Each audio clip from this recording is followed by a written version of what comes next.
It is a beautiful day outside Scotiabank Arena. Paul Jones, Savanna Hamilton here alongside Sherman Hamilton, who will be joining us a little bit later. But we have to talk about the Raptors preseason game. First of all, you're watching Raptors Today, of course. You know, last night the Raptors lost 113 to 125 to the 76ers. But it's still the preseason. Yeah. That's just it. Yeah. We saw some different lineups. And that's it, Savannah. It is the preseason. And, you know, people, you can't get too excited. And there's a bunch of things at play here. First of all, game one that the Raptors played, they were coming home. It was the first time in the building after a year and a half. Even though it wasn't a regular season game, people were still amped up. The young guys were amped up playing at home. Philadelphia didn't have Tobias Harris and Joel Embiid, arguably two All-Stars and MVP candidate in the lineup. And Toronto ran roughshod. Now, you look at Philadelphia, they're going home. It's kind of like a playoff series. I know it's crazy to talk about it that way, but it's the preseason. Their pride is hurt. In the playoffs, it's always the more desperate team that loses that wants the next one. And Philadelphia is going into that situation where they're at home. Their guys are gassed up to play. And as you said, the key point, Nick Nurse is still experimenting. He's still trying things out. We're seeing different lineups, different combinations. As I said, Nick finds something that works, puts it in his back pocket. Let's try something else. See if I can find something else that works and put it in my back pocket. So he was experimenting with that stuff last night, and in game two of the preseason, and I could see where it could fall apart. What did you make of the small ball lineup, though? I liked it because that's the way the NBA is going. That's the way Nick Nurse likes to play. The issue will be, as we see, when there's big guys like Joel Embiid and Andre Drummond, the rebounding. And I think there's going to come a point where they're going to have to assign a guy, be it a healthy Kem Birch or somebody like that, to sacrifice him. Hey, you're taking on the big guy tonight, and your job is to keep him off the boards. But I like the small ball lineup. I like what they're doing in reintegrating guys.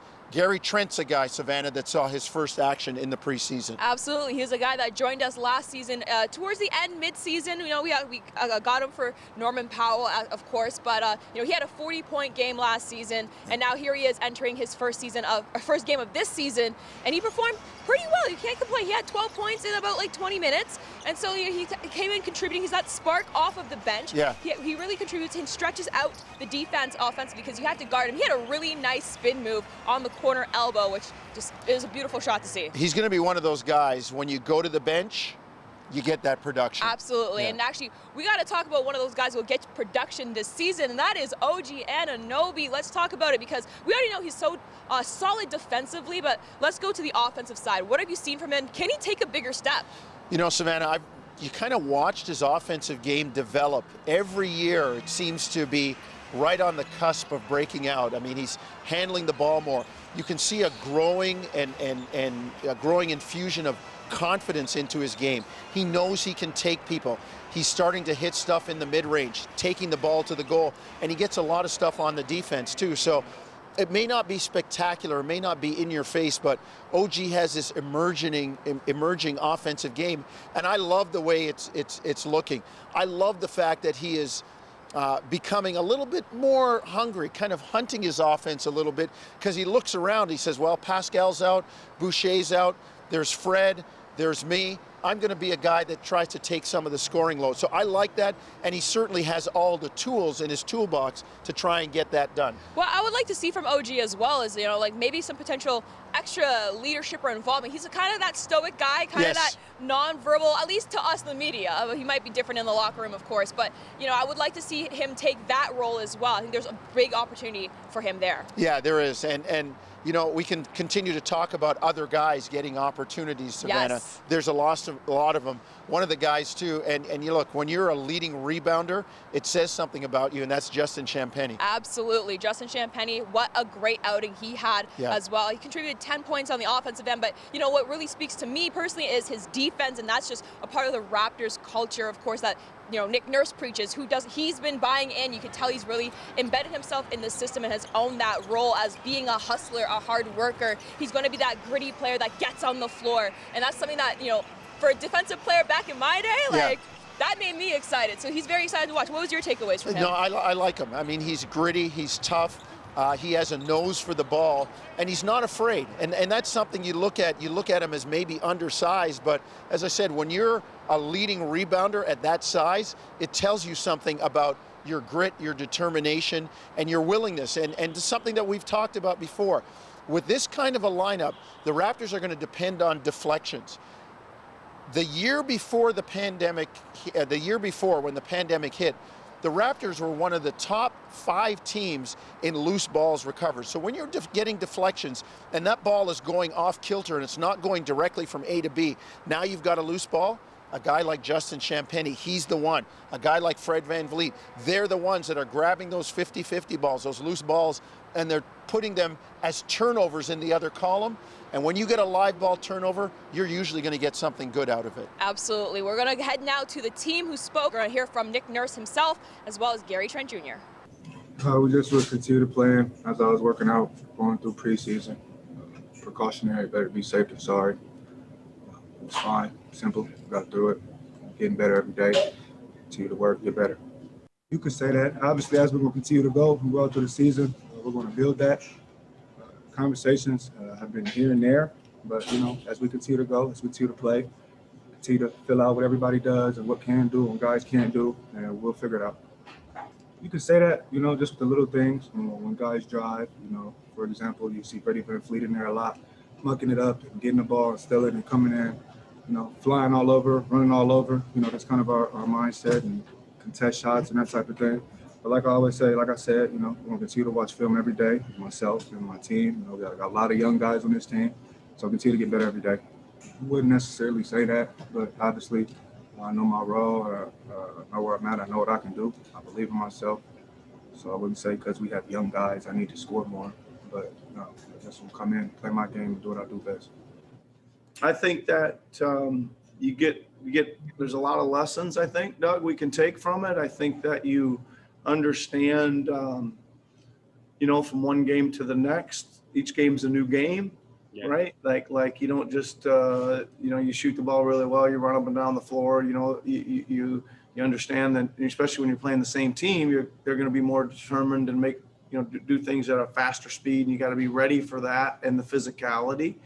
And we've got to get going on our offense a little bit. It was really probably poor offensive execution tonight and shot selection and those kind of things. We got to get going on that, pick up the pace on that a little bit. Yeah, I don't know. So there's a couple things first of all, for the transition. We gave up 0 fast break points the other night. A lot of the they had 32 points off turnovers tonight. Yeah. Eric. So a lot of that was miscues. And again, that's just being a half step slow. Like making a mistake and turning it over is one thing, but to let them score every single time you turn it over like really quickly, like that was disappointing. But I think there was some poor shot selection. That's the next thing. Like transition defense is certainly based on low turnovers and rhythm shots. I thought we took a lot of unsuspected shots tonight, and that gets you a half step or maybe 1 or 2 full steps out of getting back quick. And that probably disappointed me more when we take a poor shot and they'd race it up and shoot an uncontested 3. So that 32 is a big number because of the turnovers. There was some shot selection transition that was poor. Again, we got to get over that and get that done as well. I'll have to look at the tape. I don't know if it was because we were crashing the boards necessarily that we were giving up a lot of transition tonight. Yeah, here's my view on it, Eric, to answer the question a little bit more specifically. My view is that when anybody, I think a fan or a coach or anybody that's observing the game sees that long 1-on-0 pass for a layup, it feels like 12 points. When it's, and in fact, too, I think I'm willing to try to, we certainly don't want to give those up, but I think if we're getting 8 putbacks and 1 long one, I think that's 16-2, but it doesn't feel that way. So you know what I mean? Like that breakaway layup feels like such a huge breakdown, and I think we're trying to balance that out a little bit. But I think the offensive rebounding is certainly going to be important to us. Well, I think that like most teams would feel disjointed at this time of year. Warren, I think, again, I've mentioned a few times that we haven't spent a lot of time on offense because we are trying to get, some of our defensive foundational principles built. And I did mention at the beginning with Doug that we got to probably pick up the pace with the offensive stuff to get, the rhythm. I wouldn't, disjointed's a really strong word. I would say our rhythm's a little out of beat. We're going to head over now to Sherman Hamilton for his preseason expectations. Thanks, Sav. This preseason rolls on, and we're going to see this Raptor team in different variations on the court. And some of the things that I want to look out for and some expectations I have throughout the course of this preseason has to do with starting with those guys that are on the fringe, guys like Ishmael Wainwright, Isaac Bonga, Sam Decker, even a guy like a Freddie Gillespie, who's a part of the mix, has some real reps with this team, but still has to work on carving out space. The expectations around these guys, the compete level that I expect to see is going to be at a high level. And when you're trying to make a roster and you're just trying to get locked on in the NBA, because remember, other teams are looking at you as well. This is your moment. When you get minutes on the floor, I expect these guys to go extremely hard. I expect them to execute. And if you want to get in the good books of any coach, you start on the defensive end. So I expect all these guys to compete at a very high level. And Nick Nurse has been very good over the course of time as a head coach of giving guys opportunity, allowing them chances, multiple chances to see what they can do. But as long as they commit on the defensive end, they're going to get their offensive opportunities. So I expect those guys that are on the fringe that are trying to make this roster, that are trying to carve out some space in this league to really compete at a very high level and really take advantage of their opportunities. Their room for error is probably smaller than anybody else, but when they hit the floor, that's their chance to shine. And Nick Nurse does a great job of keeping it very simple in terms of what he wants from guys. He's clear about his information. His directives are very straightforward. So you understand what you need to do when you need to do it. And there's no confusion as to how do you fit in certain scenarios. So with all that in play, those guys I feel are going to have a real opportunity. And even a guy like Yuta Watanabe, this is a guy who really showed well last season, signed a deal, and I expect him to take advantage of the opportunities. He played well in the first preseason game, and I think the expectation of a guy like Watanabe has stepped up to another level because of the summer he's had, because of what he did last season, and because now he has that length, he has that skill, and now the experience in the system to understand what he needs to do moving forward. So it's going to be fun to watch the rest of the preseason. And it's going to be fun to see how these guys work at carving out space and making a name for themselves and trying to impress this coaching staff for the Raptors. It is actually something that the coaches, nice job, gave a top ringer. Out to Henry, who turns it over. Isan Bonga. Had a nice summer for the German national team. Another interesting dynamic throughout the course of this preseason to watch from my perspective is how do guys adjust to the scheming, the philosophies of Nick Nurse and his coaching staff? How do they kind of fit in? How do they feel comfortable, with the decision-making process?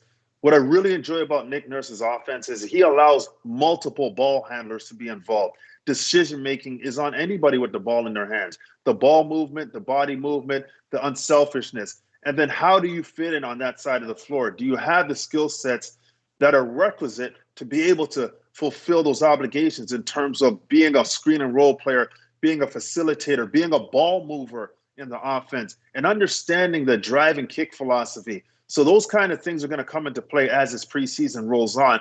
And then we have the other side of the basketball. And, on that side of the basketball, a lot of it boils down to the energy and effort that you play with.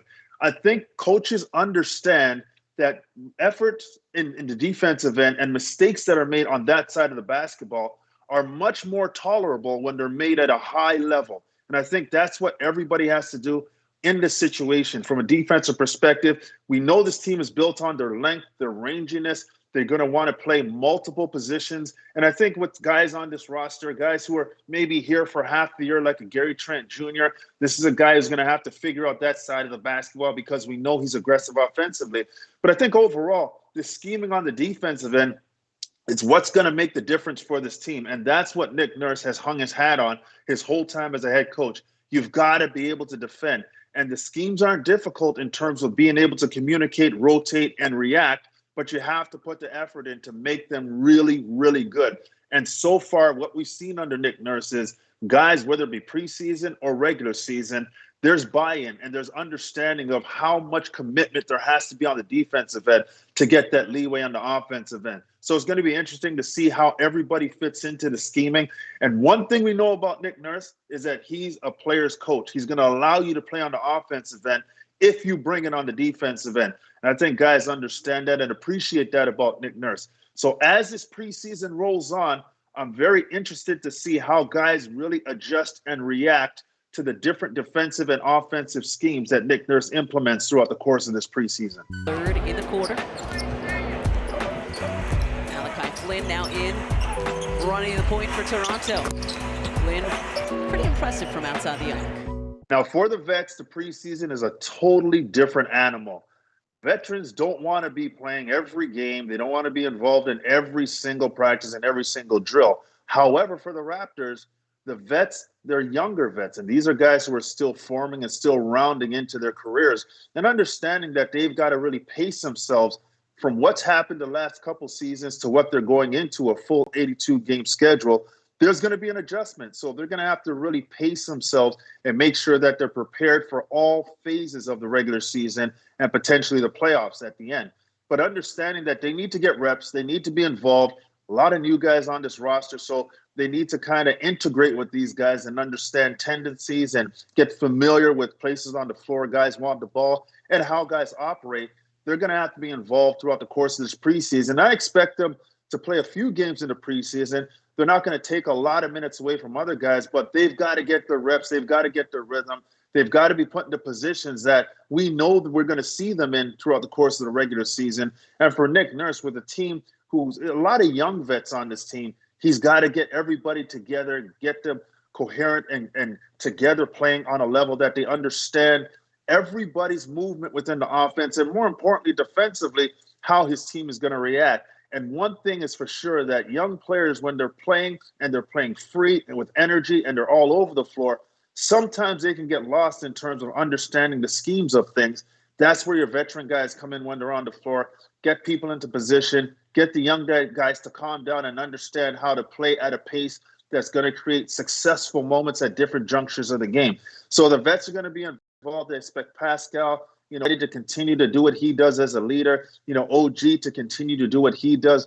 Goran, a guy who's new to the system, but is a vet in this league and understands what he does, is going to be another guy that's going to pace himself. But there's got to be integration. And although vets don't like the length of the preseason, they understand the importance of it and know that they've got to take advantage of the moments in the preseason and continue to grow. And for this Raptors team, with some young guys that are coming in, some veteran guys that can help them grow a bit, we know that there's going to be a balance in terms of adding these veteran guys. But vets, preseason is not a likable thing, but they're going to get it done. We're going to hear from the new addition to the Raptors, Svi Mykhailiuk. I feel like it's a great opportunity. Like I was saying before, I feel like it's a great fit.